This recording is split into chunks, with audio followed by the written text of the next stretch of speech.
Saudara-saudara yang saya kasih dalam Tuhan Yesus Kristus, mungkin saudara mengenal namanya Stephen Hawking, saudara.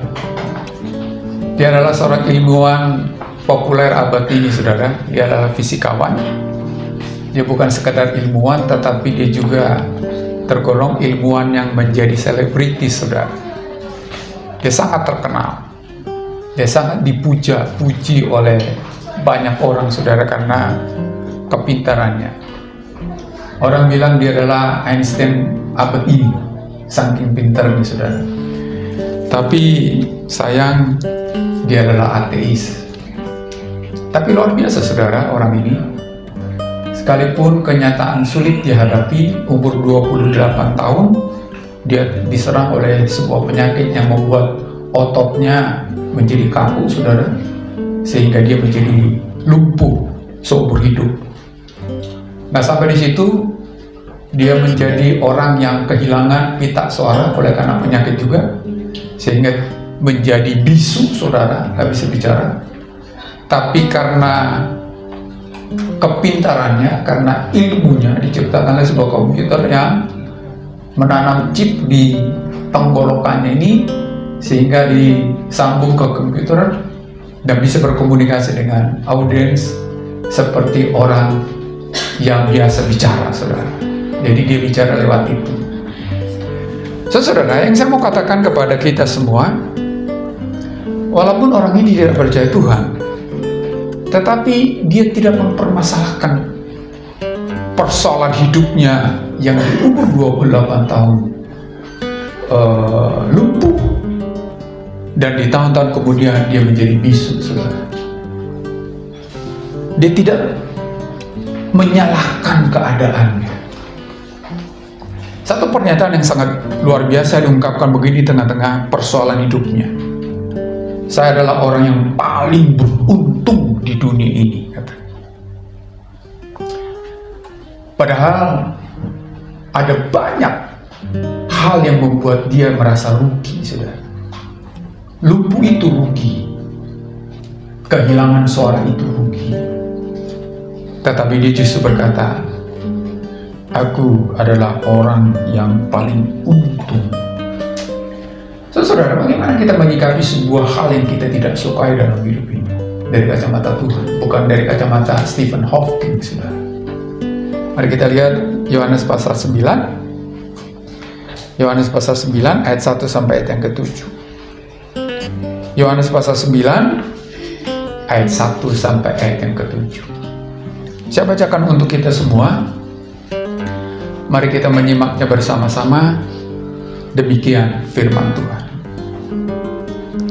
Waktu Yesus sedang lewat, ia melihat seorang yang buta sejak lahir. Murid-muridnya bertanya, Rabi, siapakah yang berbuat dosa? Orang ini sendiri atau orang tuanya? Sehingga ia dilahirkan buta. Jawab Yesus, bukan dia dan bukan juga orang tuanya, tetapi karena pekerjaan-pekerjaan Allah yang harus dinyatakan di dalam dia. Kita harus mengerjakan pekerjaan Dia yang mengutus aku selama masih siang. Akan datang malam di mana tidak ada seorang pun yang dapat bekerja. Setelah ia mengatakan semuanya itu, ia meludah ke tanah dan mengaduk ludahnya itu dengan tanah, lalu mengoleskannya kepada mata orang buta itu dan berkata kepadanya, pergilah, basuhlah dirimu dalam kolam Siloam. Siloam artinya yang diutus. Maka pergilah orang itu, ia membasuh dirinya, lalu kembali dengan matanya sudah melek. Sampai sejauh itu, saudara, pembacaan firman Tuhan bagi kita.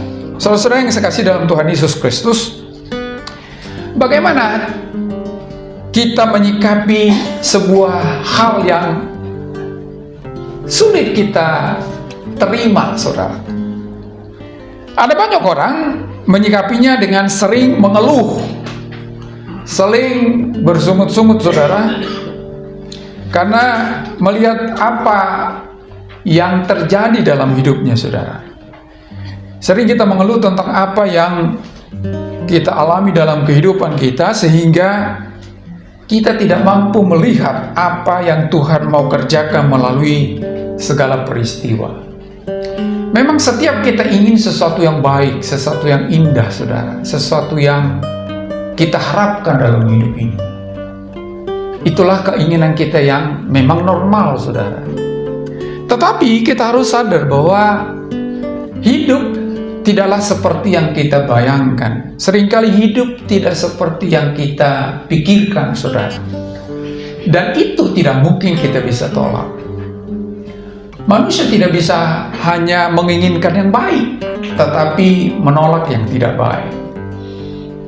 Manusia tidak punya kuasa untuk menolak yang tidak baik, saudara. Baik buruknya hidup, itu adalah sebuah kenyataan. Jadi yang perlu kita harus sikapi bagaimana merespons semua peristiwa itu, baik-baik maupun buruk, saudara. Terlalu egois kalau kita hanya menginginkan dan mengharapkan yang baik tetapi menolak yang tidak baik. Saya sudah pernah berkata dengan slogan saya ini, mudah-mudahan saudara masih ingat. Ya, mudah-mudahan masih ingat. Jangan cuma saya yang ingat, saudara. Masalah bukan menjadi masalah kecuali kalau Anda buat menjadi masalah. Jadi masalahnya bukan di masalah, tetapi di sudut pandang Anda melihat masalah. Buta masalah nggak, saudara? Masalah. Tapi masalah buta, lanjutkan dong, saudara. Masalah buta nggak masalah, kecuali kalau saya lihat menjadi masalah. Jadi sudut pandang, saudara. Makanya para murid bertanya kepada Tuhan Yesus, "Guru, siapa yang salah?" Masalah ini, guru. Buta sejak lahir loh. Dia belum tahu apa-apa, nggak ngerti apa-apa, tapi buta. Nggak mungkin salah dia dong, guru. Sebenarnya begitu. Yesus, murid-murid mau mengharapkan, ini salah orang tuanya nih pasti. Karena orang tuanya ketika hamil ngerokok dulu gitu kan. Saudara tahu, ilmu pengetahuan berkata ibu yang merokok ketika hamil sangat berpengaruh kepada anak yang di rahimnya. Ada dua kemungkinan, sehat atau sakit. Itu aja sebenarnya. Jadi ketika anaknya cacat, kaget. Kenapa Tuhan? Lu sendiri. Kok Tuhan yang disalahkan? Masalah tergantung sudut pandang kita, saudara. Para murid berkata, "Guru, sebenarnya mereka udah menghakimi itu, ini yang salah ini pasti bapaknya ini, pasti ibunya ini." Orang kan kecuali kalau dia buta udah umur berapa, kayak Stephen Hawking tadi, umur 28 tahun dia lumpuh gitu. Ini baru lahir buta, saudara. Berarti salah orang tua. Sebenarnya mereka mau Tuhan buat sebuah pernyataan supaya jelas gitu kan, memakai kata-kata Tuhan. Siapa yang salah, guru? Orang ini atau orang tuanya? Sehingga dia lahir buta. Nah, Tuhan tahu itu masalah, saudara. Tapi dari sudut pandang berbeda, dia berkata, gak masalah murid-muridku dia lahir buta. Makanya dikatakan ayat yang ke-9. Ayat berapa itu? Ayat yang ke-3. 3, coba ayat 3. Jawab Yesus, bukan dia dan bukan juga orang tuanya. Jadi apapun masalah, jangan cari-cari siapa yang salah. Percuma. Sekalipun memang perbuatan orang lain. Coba. Kita mengalami masalah oleh karena orang lain. Lalu kita berkata, siapa yang salah? Orang itu. Apa gunanya, saudara? Apakah lalu kita tidak lagi, nggak masalah lagi? Nggak juga. Percuma juga, Bapak Ibu. Seringkali kita, saudara, melihat masalah, siapa yang salah? Sehingga nggak menemukan apa makna dari masalah itu bagiku. Jadi, masalah hanya merugikan aku. Padahal, masalah, ayat yang ketiga, bagian yang terakhir. Tetapi, karena pekerjaan Allah harus dinyatakan di dalam masalah itu. Seringkali masalah hanya sebuah peristiwa yang berdampak negatif bagi kita. Kenapa? Karena tidak bisa melihat dari sisi yang lain, saudara. Masalah hanya ingin menghancurkan kita. Ya, betul, memang masalah bisa menghancurkan, saudara. Tetapi Tuhan berkata, kalau engkau mau melihat di sisi yang lain, masalah juga bisa menguntungkan. Kenapa? Karena lewat masalah itu, kalau dia nggak buta, pekerjaan-pekerjaan Allah tidak dinyatakan. Apa itu nanti kita akan lihat. Pekerjaan apa itu, saudara? Mungkin hidup Anda hari ini susah oleh karena orang lain, saudara. Nggak usah cari-cari siapa penyebabnya. Apalagi berkata bahwa itu karena Tuhan. Enggak, saudara. Sekalipun hidup Anda susah karena orang lain, lihatlah susah Anda dari segi perspektif yang berbeda. Bahwa di susah Anda hari ini, Allah ingin mengerjakan sesuatu dalam hidup Anda. Pak David menambahkan, asal mau, katanya. Saudara yang saya kasih dalam Tuhan Yesus Kristus, kenapa masalah menghancurkan hidup kita? Saya sudah sering ungkapkan di mimbar, karena kita mau dihancurkan oleh masalah itu. Bukan karena masalah itu, saudara. Buktinya Stephen Hoffman, saudara, masalah lumpuh dan masalah bisu nggak menghancurkan hidupnya, justru semakin melejit dia, saudara. Kenapa? Karena ada sesuatu yang dikerjakan di balik dari masalah itu. Padahal nggak percaya Tuhan, saudara. Kita harusnya lebih. Oleh karena itu, saudara, apapun keadaan kita hari ini, sulit barangkali, ya. Susah barangkali, ya. Barangkali saudara kehilangan dompet kah? Kehilangan orang yang Anda kasih kah? Kehilangan persahabatan kah? Jangan cari-cari masalah. Ada seorang anak, saudara, dia menjadi preman dan kriminal karena menyalahkan orang tuanya. Memang orang tuanya menolak dia, tidak mengharapkan dia. Itu memang kenyataan, saudara. Kenyataan. Tidak bisa lagi ditolak. Tetapi persoalannya, bagaimanakah orang itu melihat keadaannya sebagai anak yang tertolak dari sisi yang berbeda? Itu yang harus dilakukan, saudara. Percuma juga aku begini karena orang tuaku, aku begini karena mamaku tolak aku begini karena aku tidak diharapkan. Memang itu sisi yang lain, saudara. Kalau itu terus yang kita pegang, hidup kita akan hancur. Tetapi Tuhan berkata, nggak apa-apa, nggak salah. Kalau saudara melihat dari sisi yang lain, maka Tuhan akan bekerja di masalah Anda untuk mendatangkan apa? Kebaikan. Roma 28:28, kan? Mari perhatikan. Roma 28 itu kita seringkali terjemahkan, Allah turut bekerja dalam segala sesuatu untuk mendatangkan kebaikan. Gitu kan? Nggak begitu sebenarnya kalimatnya, saudara. Segala sesuatu turut bekerja. Segala sesuatu loh. Bukan Allah turut bekerja. Segala sesuatu turut bekerja mendatangkan kebaikan. Makanya Stephen Hawking, walaupun nggak percaya Tuhan, mendapatkan kebaikan itu, saudara. Apalagi bagi mereka yang mengasihi Dia. Jadi tergantung sudut pandang kita sekarang melihat masalah. Saya sih tidak mau sakit, saudara. Nanti saya akan cerita. Saya nggak tahu, saudara. Saya persiapkan khotbah ini hari Selasa yang kemarin. Selasa kemarin saya persiap. Memang 2 minggu yang lalu saya sudah mau tetapkan ini mau saya khotbahkan. Lalu saya duduk di meja mempersiapkan ini. Inilah yang akan saya mau sampaikan. Selesai. Saya save, saya simpan, saya pulang ke rumah. Besoknya, saudara, Allah mau mengajak saya jangan cuma pintar khotbah, bisa ngalamin apa enggak. Apa itu sudah nanti. Maka jangan pulang dulu. Saya akan sampaikan nanti. Saya akan sampaikan nanti, saudara. Saudara yang saya kasih dalam Tuhan Yesus Kristus. Lihatlah masalah dari sudut pandang iman, saudara.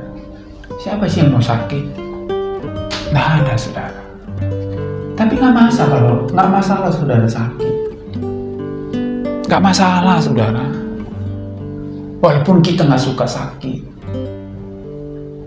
Nggak masalah. Apa ya yang saudara yang kita coba tolak, saudara? Nggak masalah. Karena lewat itu Tuhan bekerja. Lalu kita bertanya begini, loh Pak, kenapa justru harus lewat masalah Tuhan bekerja? Masa nggak bisa Allah bekerja? Itu kan dalam segala sesuatu kan? Loh berarti dalam yang baik juga? Iya betul saudara. Yang baik juga Tuhan bekerja. Tetapi terkadang saudara di hal-hal yang indah, hal-hal yang senang, hal-hal yang baik, kita nggak mengharapkan dia. Kenapa sudah baik? Kalau memang di hal-hal baik itu Allah bisa bekerja dalam hidupmu, Allah juga akan bekerja di sana. Tetapi seringkali saudara, justru di hal yang baik itu kita lupa. Ketika pekerjaan kita baik-baik, ketika keluarga kita baik-baik, ketika kita sehat-sehat, karena kita nggak ingat Tuhan lagi. Kalau kita ingat Tuhan ketika pekerjaan kita baik, ketika kita sehat, Allah juga akan bekerja di sana. Jadi bukan karena Allah mau mengusik kita, saudara, bukan. Nah, orang-orang yang terkenal hari ini, yang latar belakangnya adalah orang-orang yang tidak mampu sebenarnya. Ketika mereka ada di bawah, kayaknya luar biasa hidupnya. Tetapi kalau di atas, hilang semua, saudara. Ada orang sebelum apa-apa, ke gereja rajinnya setengah ampun, gitu. Lebih rajin daripada pendetanya, saudara. Tapi ketika sudah ada di puncak, sibuk Pak, keluar kota Pak, ada bisnis ini Pak, ada meeting ini Pak. Untuk kata meeting itu bukan kata dalam bahasa Batak, saudara. Repot itu. Meeting sana, meeting sih, berarti berceceran itu, saudara. Wih, kok Pak Michael kok ketawa, emang ngerti Pak? Dalam sudut pandang lain. Oh iya. Untung itu bahasa Inggris, saudara. Kalau itu bahasa Batak, luar biasa itu orang ini. Meeting sana, meeting sini. Jadi makanya suatu saat saudara ketika Anda jaya, lalu Tuhan bukan gugah, bukan recokin, bukan. Ingatkan lewat kesulitan, lewat masalah, lewat pergumulan. Supaya apa? Supaya Tuhan bekerja di sana. Ketika engkau sukses, karena Tuhan nggak bisa bekerja, bukan karena Tuhan nggak mau bekerja, karena tidak ada akses yang diberikan oleh kita untuk Allah bekerja, saudara. Jadi jangan pernah tolak ketika sesuatu terjadi. Makanya sering kalau saudara, oh iya, kita nggak temenan di Facebook ya. Facebook saya itu bukan saya foto ini lalu lagi makan siang, bukan saudara. Suatu quote yang berkata begini, saudara, ketika Anda mengalami masalah, ingatlah, itulah kesempatan bagi Anda untuk mengalami Tuhan di sana. Ketika Anda mengalami masalah.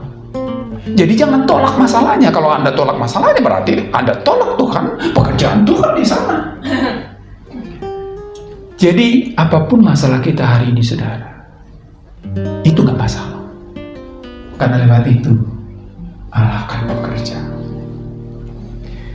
Jadi lihatlah masalah dari sudut pandang yang berbeda, saudara. Saudara Anda mengalami perkara-perkara baik. Saudara kenal dengan Nick Vujicic, saudara? Udah terkenal itu, saudara. Saudara tahu ya, Nick Vujicic orang Australia, tetapi udah keliling dunia, saudara. Dia nggak punya tangan, nggak punya kaki. Jadi begini aja ininya, nggak begini, sampai sini aja. Ini kakinya juga begitu, hanya pahanya nggak ada, hanya pangkal paha aja. Jadi kalau ada paha masih mending, saudara. Pangkal paha doang, sejauh pangkal paha. Ketika dia lahir, ini anak pendeta ini. Nick Vujicic anak pendeta orang Australia. Ketika ibunya tahu bahwa anaknya cacat, langsung kan biasanya gitu kan. Ibu, anak ibu ketika cacat diusir, saudara. Pergi katanya. Dia begitu protes dengan Tuhan. Kok?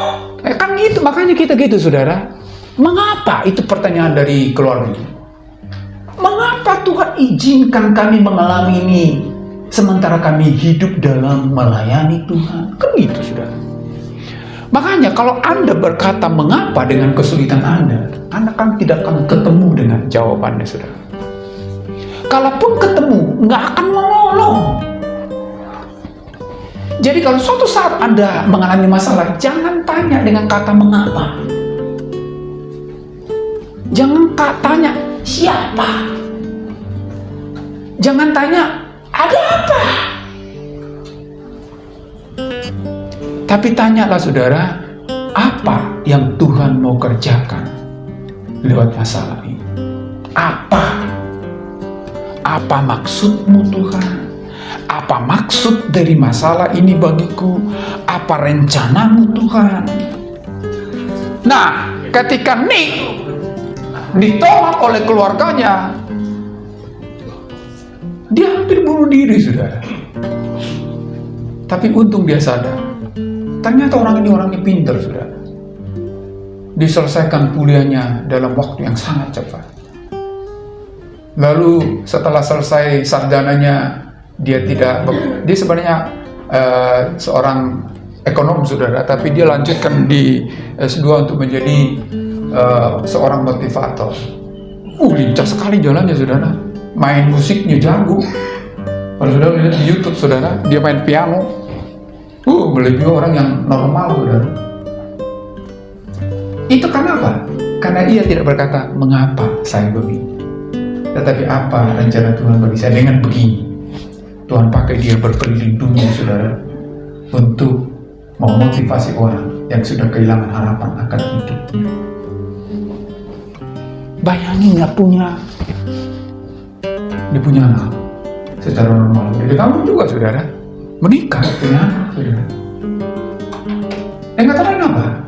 Nggak masalah dia cacat ternyata.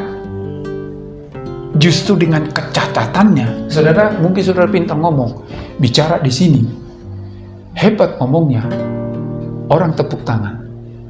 Dibanding dengan Nick Vujicic bicara di sini, bicaranya juga hebat. Siapa yang paling Anda soraki? Siapa, saudara?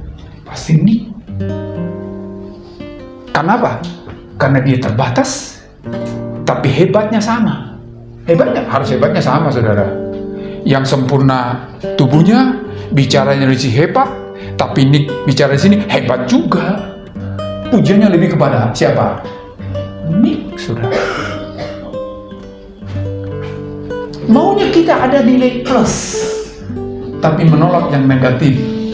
Berbenturan, saudara. Saya ini bukan jago fisika, tapi kalau positif sama positif, lari, saudara.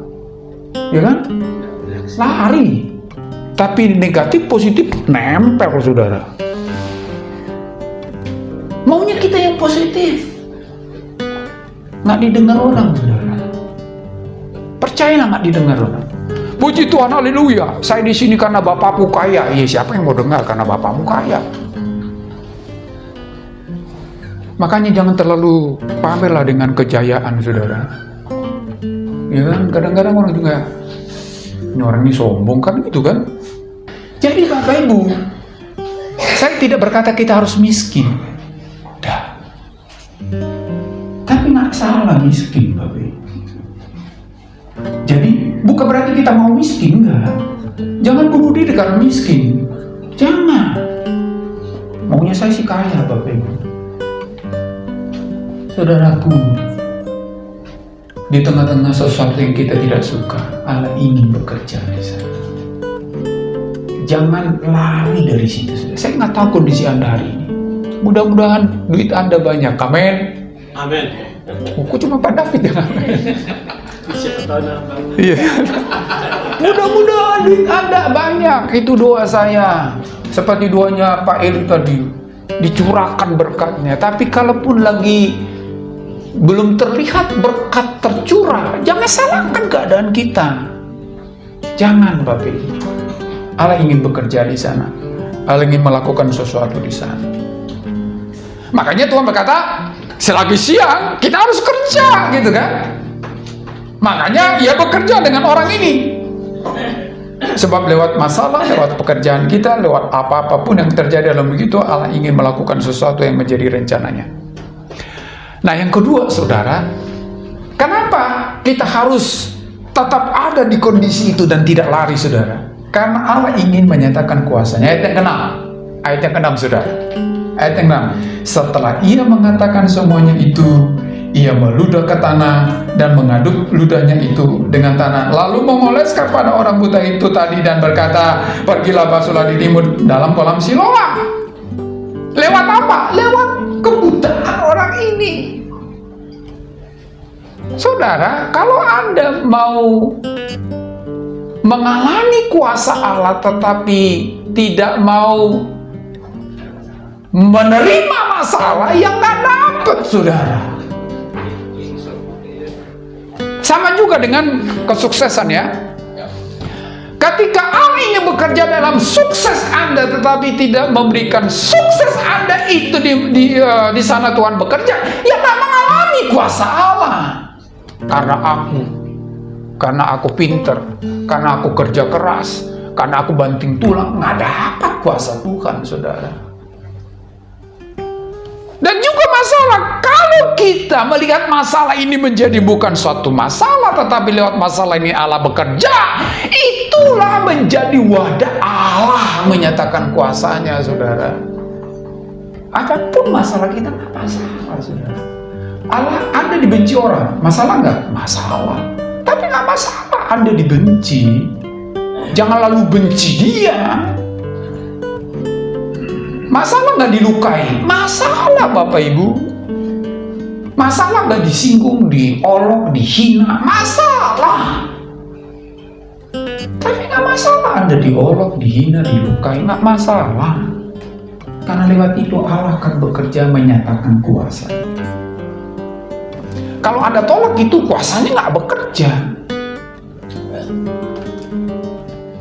Oleh karena itu Bapak Ibu, kalau mau melihat kuasa Allah, jangan tolak masalah. Mau nggak masalah datang? Nggak mau saya. Ya saya masih waras kok. Kalau ada orang saya mau dapat masalah, itu nggak waras itu. Yang perlu kita lakukan, jangan tolak masalah. Walaupun engkau tidak mau menghadapi masalah. Saya nggak mau dapat masalah, saya nggak mau sakit dong. Ini kalau kita mau sakit itu sebelum sakit udah sakit kita, saudara. Tapi jangan tolak sakit. Siapa yang mau ditipu, saudara? Nggak ada. Tapi jangan tolak ditipu, saudara. Aneh nih khotbah ini, ya. Karena suatu saat Anda nggak bisa memaksa orang untuk tidak menipu Anda. Nggak bisa, saudara. Yang bisa kita lakukan apa? Katakan, di peristiwa ini Allah akan bekerja. Ngapain? Ngelototin? Enggak, nyatakan kuasanya. Saya katakan tadi, saudara, hari Selasa saya siapkan khotbah ini. Hari Rabu, saudara, istri saya sudah pergi kerja. Biasanya istri saya ini kalau pergi itu nyiapin makan saya. Jadi antara pergi sama makan itu jauh memang. Ada 1 jam, saudara. Dia pergi biasanya jam 6. Saya sarapannya paling jam 7 atau 7:30 gitu ya. Udah dingin. Karena udah dingin sama panasin, saudara. Majulah ke kompor. Saya nggak cium apa-apa, saudara. Nggak ada. Saya enteng aja seperti biasa. Cetek, bung, katanya. Meledak itu. Dari nalar saya, saudara, habis saya. Kenyataan dari gas yang meledak itu, plafon itu hancur, saudara. Kami punya kitchen set, saudara. Jadi di atas kitchen set itu kompor. Pintu-pintu kitchen set itu udah di belakang saya, saudara. Berarti harus ngadapin saya itu. Dan melihat kerusakannya, hebat itu ledakan, saudara. Sampai anak saya ini di dapur itu ke kamarnya.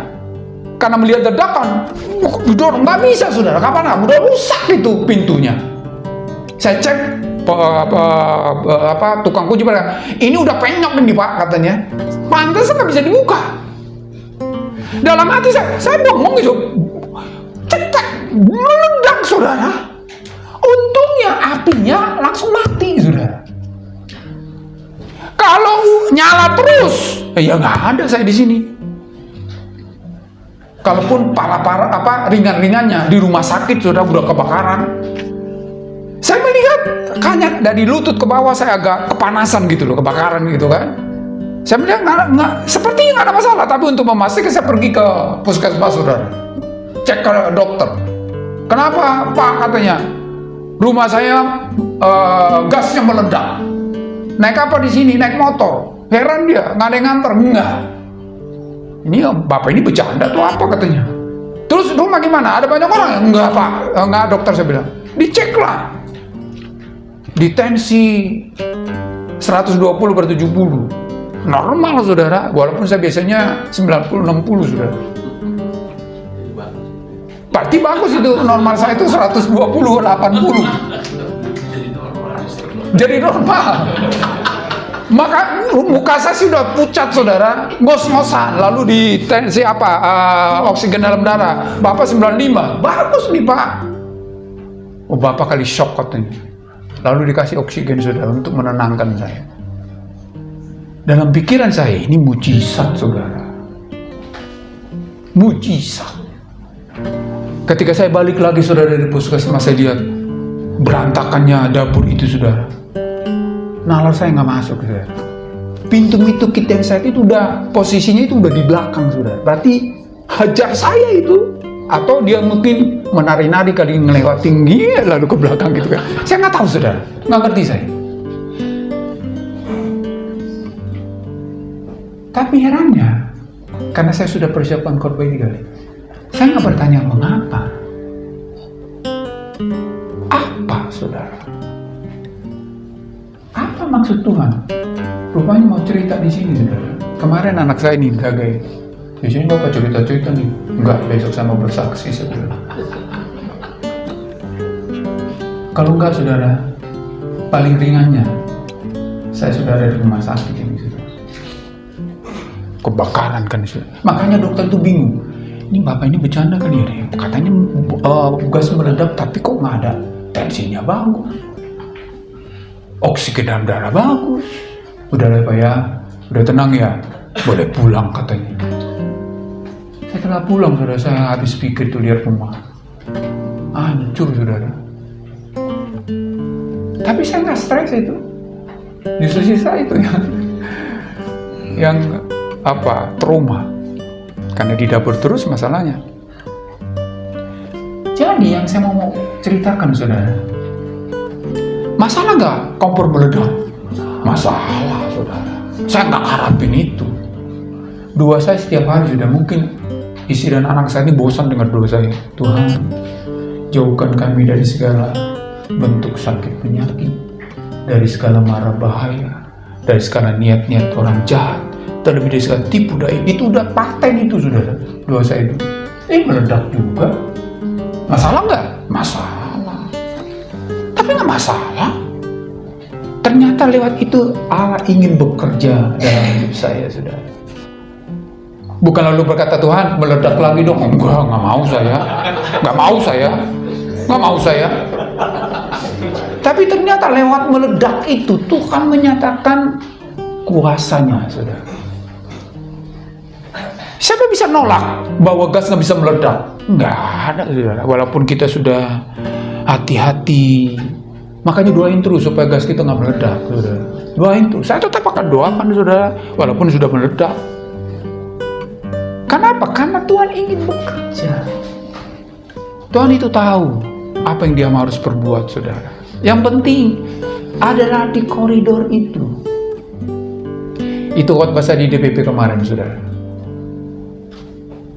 Kita akan mengalami hal-hal yang menakjubkan hanya apabila kita ada di tempat yang akan Tuhan melakukan hal-hal yang menakjubkan. Jangan ngimpi saudara Anda akan mengalami hal-hal yang menakjubkan, tetapi Anda di tempat lain. Artinya apa? Anda ingin melakukan hal menakjubkan di masalah Anda, tapi Anda lari, yang Anda dapat sudah hanya masalahnya yang tidak dapat. Anda sakit misalkan, masalah kan? Lalu Anda lari, nggak percaya Tuhan, bimbang sama Tuhan, protes sama Tuhan, mengeluh sama Tuhan, menyalahkan Tuhan. Nggak dapat kuasanya, saudara. Yang dapat apa? Ya masalahnya doang. Masalahnya doang yang kita dapat, saudara. Jadi kalau Anda mau dapat kuasa Allah di masalah, jangan tolak masalah. Katakan kepada Tuhan, Tuhan, apa yang Engkau mau lakukan di masalah ini? Aku ingin mengalami kuasa-Mu di masalah ini. Kalau Stephen Hawking bisa berkata, hidupku adalah paling bermutu di tengah-tengah masalahnya, pada dengan percaya Tuhan, harusnya kita lebih daripada itu, saudara. Karena Tuhan berkuasa mengubah masalah menjadi sesuatu yang baik bagi kita. Saudara mau mengalaminya? Amin. Mari kita berdoa.